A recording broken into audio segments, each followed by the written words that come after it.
Today is pre-release day for Edge of Eternities. We've got this play booster box here. We're going to open this up and take a look at what we can get inside. And this box in particular is one that's being provided by the sponsor of this channel, MTG North. You can visit mtgnorth.ca, and if you use code 8th place Dave at the checkout, you can save 5% on your order of any trading card singles. So I definitely recommend checking them out. They're a great store and a great supporter of this channel. Let's get into this now, though. So for Edge of Eternities, I don't have any collector product. Usually for any Magic set, pretty much every Magic set that comes out, I'll do a collector booster box. Not for this one, though. This is following up Final Fantasy, which has caused everyone to go insane and pay in ridiculous prices for basically any product whatsoever. And for that reason, this is kind of neat. Collector product for Edge of Eternities is quite expensive for what it is. You know, this is just, it's a regular standard Magic set, but I don't really feel like paying, you know, whatever it is, like $400 plus US for a box of it. So we got some play boosters though. We're going to open up these, and it seems like if you like lands, this is probably a good set for you. I think there's a lot of good lands in this set on the bonus sheet, and also you get shock lands in here, right? Well, hopefully we'll get some shock lands in here. Not all of them, though. There's 5, and I guess probably the rest of the cycle will be in some other standard set, I imagine within the next year or so. It'd be weird to only get 5 of them. So we have the cool stuff in back this time, it seems. Go through these first few packs a little bit more slowly than usual. My Banishing Light's back. I played that as a one-of in my standard deck. I played in regional championship qualifier over this past weekend. I had a Banishing Light in my deck. I played the Naya Yuna deck. I thought it was a nice spicy one-of. Let's see here. We got Felgrave Ship. Okay, what's our rare? Ouroboros. Okay. We got a Mythic Wurm. It's a plant worm. I have seen this card before. It's very simple. At the beginning of combat on your turn, put X/1/1 counters on each creature you control where X is this creature's power. I think this is a really good card, actually. And I do like the worm creature type. We got a robot. So I like that card. I'll separate the foils. There we go. I like this. So you don't get a bonus sheet card in every pack. I wonder how often do you get them. I'm going to assume like average one in every 3 packs. Drill too deep. I'm trying to keep all the blood in my head. We have Frenzied Baloth. This appeared in one of the videos that I made recently. It's actually... so this card, this Frenzied Baloth, I actually don't think it's that good. Like, I use it as an example for power creep, because it's basically like, you know, what you would typically see on a Magic card, you know, around a 3/2 for 2 mana, something like that. But then there's just words, and then more words, and more words, and more words. So there's just so many words stapled onto this card, but in a lot of matchups, these words don't mean anything. Like, creatures you can't control can't be countered, combat damage can't be prevented. Those are relevant abilities, but in some matchups, it means literally nothing. So I don't actually think that card is insanely powerful or anything, but it's just, I think, a good example of stapling words onto cards that historically would have been fine, you know, without them. Do we have a bonus sheet card here? Maybe. We have Honor. We got a Diadrene Synthesis Amalgam. Pretty cool. Eumidian Terrabotanist. Holy crap, these words. And, oh, we got a mountain. Right, I forgot. You get the cool looking lands in here. It is a nice looking mountain. It's pretty cool. I'll make a separate pile for those. I wonder how often do you get those.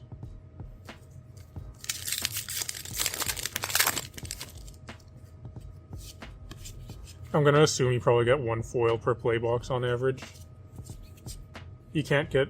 Oh, I thought that was Command Beacon or Command Tower at first. Anyway, yeah, you can't get the Galaxy foils in play boxes, obviously. This is I think this is quite a good card. Hymn of the Faller. Very simple, 2 mana, sorcery, surveil 1, then you draw a card and lose a life. However, if a non-land permanent left the battlefield this turn or a spell was warped this turn, draw another card. So it's very easy to turn this into a 2-mana surveil 1, draw 2, lose a card, which is a great rate. We've got a Memorial Vault. What does this do? 4 mana, artifact, tap, sack another artifact, exile the top X card to your library, where X is 1 plus the mana value of the sacrificed artifact. You may play those cards this turn. Interesting. Still got to pay their mana costs. Lander. I think this lander, these tokens are. I think the cards that make this token, I think that's a pretty strong mechanic. It's basically stapling like a rampant growth kind of onto a lot of stuff. Like you ought to pay an extra 2 mana for it, but I think those are really good tokens. Kind of fixes the issue of, well, it goes towards fixing the issue of mana screw, which is a big issue in Magic a lot of the time. We got Tanic. That's a cool mythic. I think that's probably a good one. Other creatures you control have haste. Artifact cards and red creature cards in your hand have warp 3.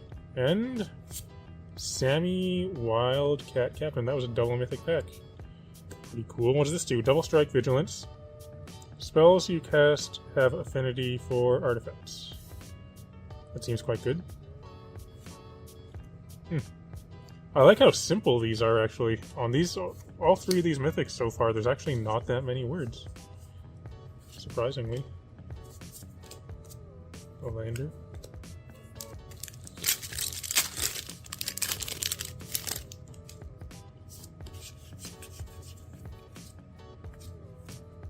We got Grove of the Burn Willows. Okay. We got that. It's our first bonus sheet card. Ice-Still Explorer. That's currently the best rare in the set. Yeah, I'll make a cool stuff pile. Basically, the cool stuff pile is going to be this and Shocklands, I think. Because I don't know what are the other good rares to hit. Or if there's any at this point. Like, that changes quite frequently. You know, which rares you want to see.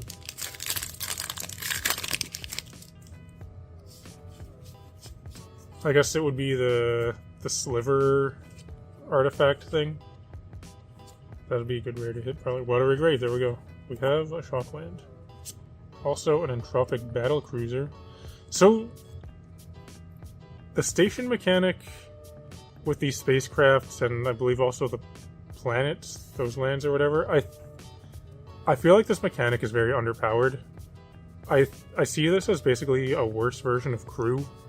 And Crew, historically, vehicles have not been that good. Like, there's been a couple good ones, but overall, a lot of vehicles are not that great in competitive play. And I could be wrong on this, but I just feel like Station is not that good. I could be wrong, though. Oh, cool. That's a nice looking swamp. I got a lot of interesting stuff so far, not even a third of the way through the box.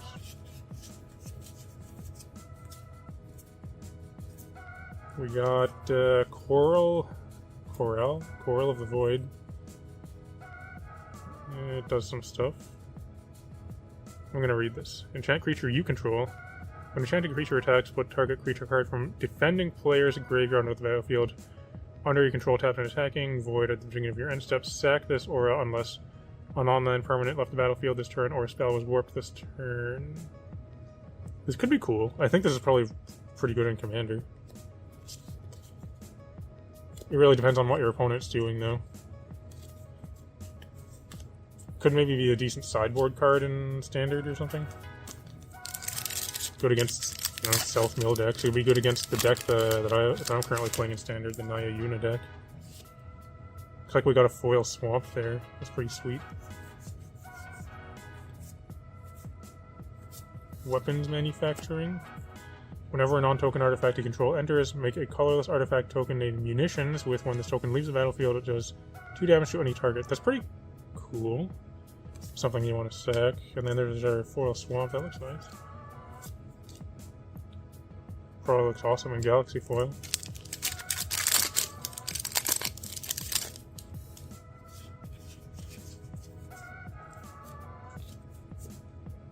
We have Swarmyard. good for your insects, rats, spiders, and squirrels. It's interesting this bit of thing is over the text. Also, Sir Vondum Sunstar Exemplar. Okay. Oh, this card is cool. Space-Time Anomaly. I think that's one of the good rares, actually. I think this card is really good. Target player mills cards equal to your life total. Mill for, 40 plus in Commander. It's probably amazing with Hope S-Time. I think that's a cool card. That can go in the cool stuff pile. It's probably a way to make that work in 60 card formats. I imagine it's incredible and limited. Where you start with, 40 cards. Although less than 40 because you draw your opening hand.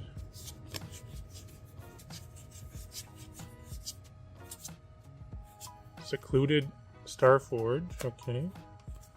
We got that. We also got this forest.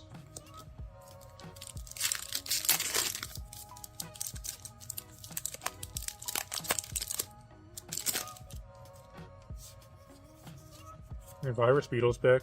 I think that was in Kamigawa Neon Dynasty, right? Moonlit Meditation. Enchant artifact or creature you control. The first time you create one or more tokens each turn, you may instead create that many tokens that are copies of enchanted permanent. Interesting. Probably some kind of combo potential there.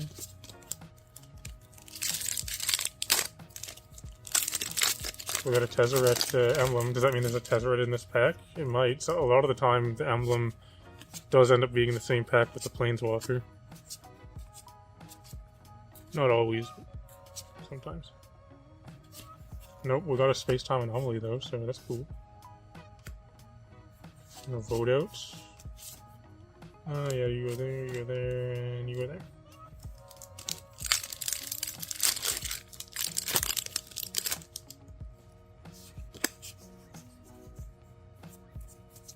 We got an upside down card there in the foil slot. Arch Enemy's Charm, that's probably a good card. Most of these charms tend to be quite good, so I'm putting you in the cool stuff pile too. Oh, then upside down Cav Landseeker. Or is it Cov Landseeker? Because it's a Kavu.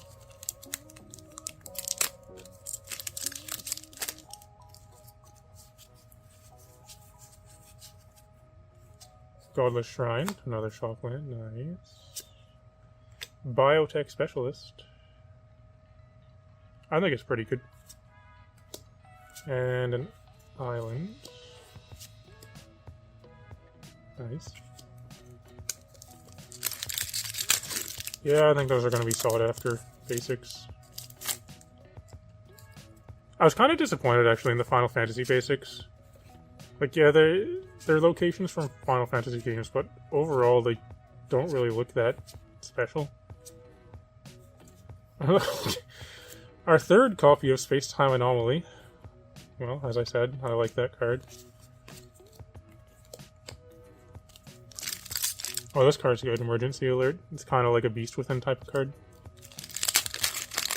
You can actually use this on your own thing if you're really desperate for lands, just to make a lander token.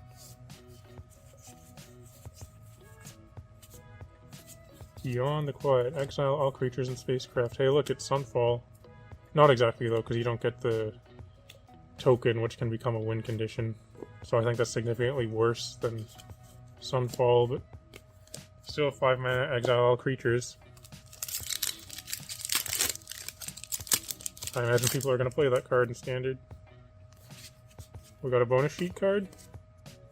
Nope, we got a Warping Whale, special guest. That's pretty cool. It looks nice. We'll put you with the cool stuff. Cavaron Memorial Void. So this is the red planet. So here's why I think these cards are not that good. First of all, it enters tapped. And then to there's this ridiculous station cost, 12. That's a lot of counters to put on it. But you can only station as a sorcery. And then after you've stationed this, after it's come into play tapped, you have to pay mana in addition to tapping this and sacrifice a land just to get this ability. That's so many hoops to jump through for, what do you get? A 2/2 colorless artifact, creature token, creatures you control get +1/+1, gain haste till end of turn. For doing all of that stuff, that's what you get.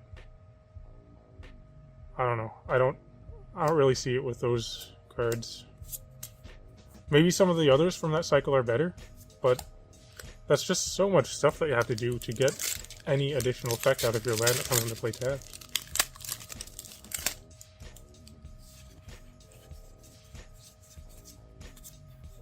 Synthesizer lab ship. Okay, I think it's pretty decent actually. See the station cost on this? You can start doing stuff at just 2. And it's a 4/4 potentially. Well, after you station it for 9, it's a 4/4 Flying Vigilance for 1 mana. I think that has potential.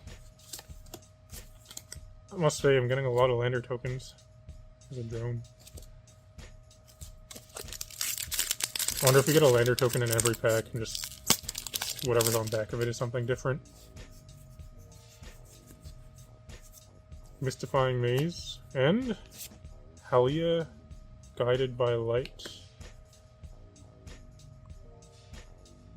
Whenever Halia or another creature or artifact you control enters, you gain 1. At the beginning of your end step, draw a card if you gain 3 or more life this turn and has warp for a white. That seems really good. I think that's a good card. Oh, we also have a foil mythic that just went right by. We got a Famished World Sire. Interesting, it's a green Leviathan. It's pretty cool.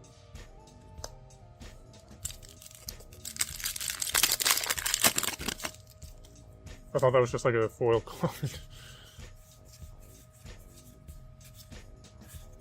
Sledge class siege ship, okay. And a lander / robot.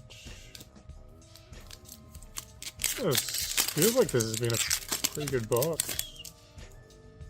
Hopefully we'll get a couple more shock lands. We got a foil basic there, which is nice.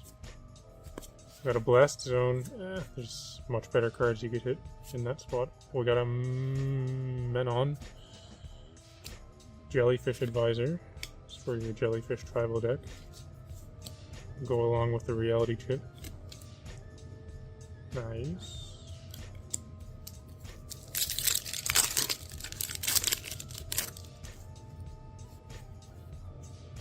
We have a backwards card. It's an Ice Cave Crasher. So in this box we've got not only a backwards card but also an upside down card. Pinnacle Emissary.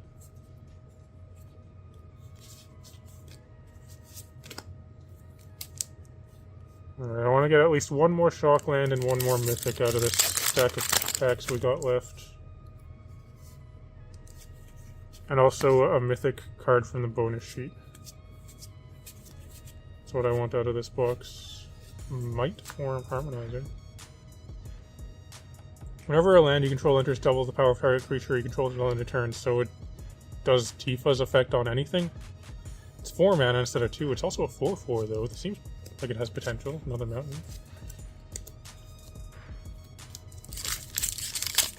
I feel like that could be good. I wonder if that goes in the same deck as Tifa.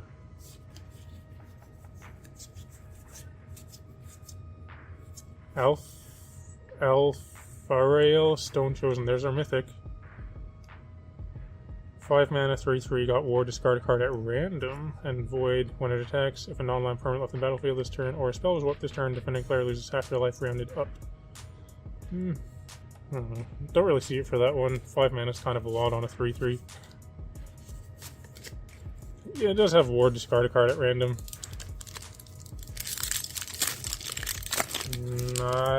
I have a hard time seeing that mythic do much.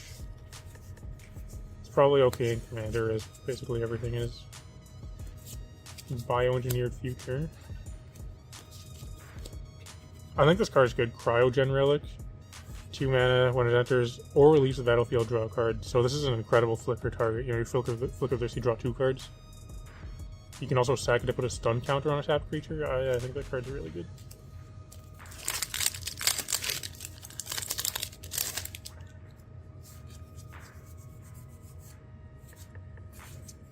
Elegy Acolyte. Memorial Vault. We got one of those earlier.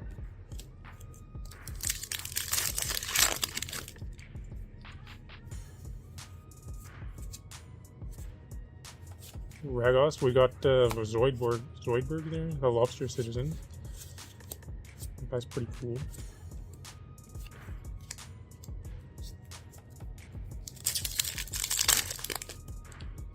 Does have a lot of words on it for it being just 2 mana.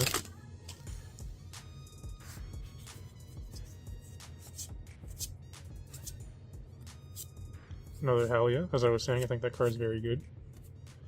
So I don't mind getting another one of those. And then our last pack, let's see if we can get another Shockland and also a Mythic bonus sheet card. Did we get? Oh, I already got one. Grow is Mythic? What is this?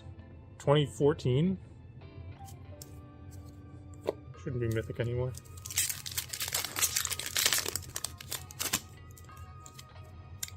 Okay, so no bonus sheet cards.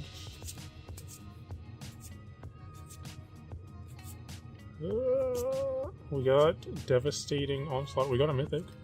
Okay. XX red. Create X tokens that are copies of target artifact or creature you control. Those tokens can haste till end of turn, sack them at the beginning of the next end step. So, for 3 mana, you make 1 copy. For 5 mana, you make 2 copies. You got 7 mana, you make 3 copies. It's probably good. I think it's probably a decent card. And then that stuff. Let's see. Should I do the recap as I usually do? I'm gonna say yes. I'll come back to you in just a moment. Alright, so we're back. We've got the cool stuff laid out, and I feel like this was a pretty good box. So we've got, what, 1, 2, 3, 4, 5, 6, 7 mythics. 8 if you count the bonus sheet 1 if you count Grove as a mythic. Feels like there's some pretty good ones, though. It's kind of hard to evaluate what's gonna be, you know, cards good for standard and whatnot, but I don't know, I like this cool plant worm thing. Apparently this famished world sire is pretty decent. Tanic seems good, so lots of stuff with potential. There's a few good rares here, I think, or at least ones that I like. We got the Icetail Explorer, Frenzy Bailoff people like, and then I think it's gonna be hard for Eternities Charm to not do anything. Like, this very flexible card. 4 of the bonus sheet cards. These 2 aren't so exciting. These 2 are, well, honestly, I think Swarm Run is probably the most exciting one to me. You know, it's just Grove. I don't know. It's a good dual land, but like, what decks are even playing that at this point? This is cool. 3 space-time anomalies. As I was saying, like that card, but you did get a special guest, so you don't always get a special guest in a box, so it's cool to get one at all. You know, it's not an amazing one, but it's cool. I like how it looks. 2 Shocklands. Was looking for at least 3, but hey, we got some Shocklands, that's cool. And then for the lands, we got 1, 2, 3, 4, 5, 6, 7 basics, 2 of them being foil. Didn't get any planes. That's okay though. So yeah, there's lots of cool stuff in here. Overall, I enjoyed that actually a lot more than I thought I was going to. Like this, admittedly, this isn't a set that I've been particularly excited about. I know a lot of people like it. If you're into space and that kind of thing, then this can be an awesome set for you. It's just, this isn't exactly my type of thing, but yeah, I enjoyed that a lot more than I thought I would. So that's going to do it for this one though. If you're still watching, thanks for watching. It'd be cool if you can like and subscribe and all that kind of stuff. Once again, if you're looking to buy any cards, definitely check out mtgnorth.ca.